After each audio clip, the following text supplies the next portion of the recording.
মাশাআল্লাহ, দেওয়ার সাথে সাথেই একবার হুমড়ি খেয়ে পড়ছে। দেখছেন, ফ্রি খাবার। আমি এখন আর খাবার কিনতেছি না, এদেরকে ফ্রি খাবার দিচ্ছি। খাবার কিনি হাঁস পাললে আসলে তেমন একটা লাভ নাই। আসসালামু আলাইকুম, সবাই কেমন আছেন? আমিও ভালো আছি। এগুলো হলো আমার জোড়ের হাঁস। মাশাআল্লাহ, দিকে বড় হয়ে গেছে। 1 মাস কিনে ফিড খাইয়েছি, এখন আর দিচ্ছি না। এগুলাকে এখন আমি শাক, তরকারি, বিভিন্ন সবজি দিয়ে মিক্স খাবার দিচ্ছি। হেঁসে শাক, মানুষের শাকে বলে আলু আর বেগুন। আমার হাতের কাছে যা আছে তা দিয়ে খাবার বানাবো। এই রুটিটা আমি খাবো না, এটা একটু মোটা হয়েছে, এই জন্য রুটিটা দিয়ে দেবো, রুটি খায় এরা। একবারে কুচি কুচি করে কাটতে হবে শাক। শাক পাতা সবজি দিবেন কিন্তু একসার কুচি কুচি করে কাটবেন। কুচি যত কুচি করবেন হাঁস তত ভালো খাবে। আমার ভটির ধান নাই, নাইলে কুচি আরও ভালো হয়, আরও ভালো করা যায়।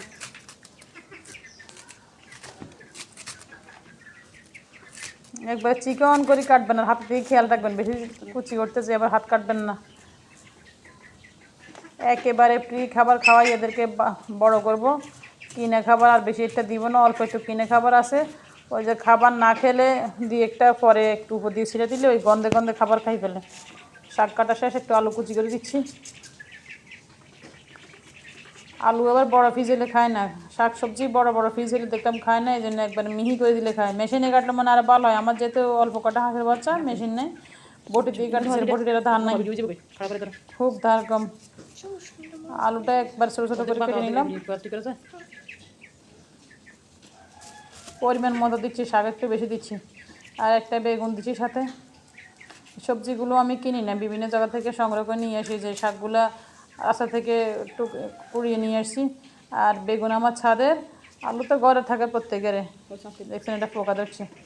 আর পরিচ্ছন্ন রাখবেন, পরিষ্কার খাবার দিবেন, ধুয়ে দিবেন একটু। রুটিটাকে একবারে ছোটো করে দিচ্ছি। দেখলাম রুটি খুব পছন্দ করে, এই জন্য খাবার সাথে একটু রুটি দিই। আর দিব ডিমের খোসা গুঁড়া করে রাখছি, চিংড়ি মাছের মাথা আর ডিমের খোসা গুঁড়া করে রাখছি, সেটা এক মুঠ দিয়ে দিব। তাহলে মোটামুটি ক্যালসিয়ামের ঘাটতি মিটে যাবে। এই খাবারটা 3 বেলা হয়ে যাবে। পাকে দিয়ে রাত্রে যখন আমি শুয়ে যাব এর আগে দিয়ে একটু ভাতের সাথে একটু ফিড দিয়ে দিব। এগুলো এখন মেখে দিব, একটু পানিও দিয়ে দিব। খাবার কিনি হাঁস করলে লাভ নেই, আমি যতটুকু বুঝলাম। 1 মাস ফিড খাইয়েছি, এখন আর দিচ্ছি না। এগুলা ভালো করে মেখে 2-3 বেলা খাওয়াবো। ভাত থাকলে ভাত দিয়ে দিব, বুদ্ধি কটা আজকে ভাত নাই। প্রথমত এভাবে দিব, এরপরে 2-1টা যারা খাবে না একটু ভাত দিব, একবেলা একটু ফিড দিব। এভাবে চালাবো সারাদিন। আজকে প্রায় 10 দিন ধরে এভাবেই চালাচ্ছি। দেখছেন খাবার দিকে পাগল হয়ে গেছে। এটা ছোটো, এটার মধ্যে খেতে পারে না, এটাতে নিয়ে দিচ্ছি। মাশাআল্লাহ, কীভাবে খাচ্ছে দেখছেন।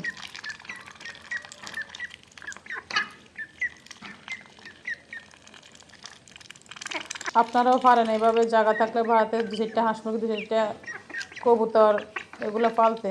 পেট অনেকটা ভরি এসছে, একটা কম খাইছে, এই জন্য একটু ফিড দিয়ে দিলাম, ওটা ফিড দেখি খাচ্ছে।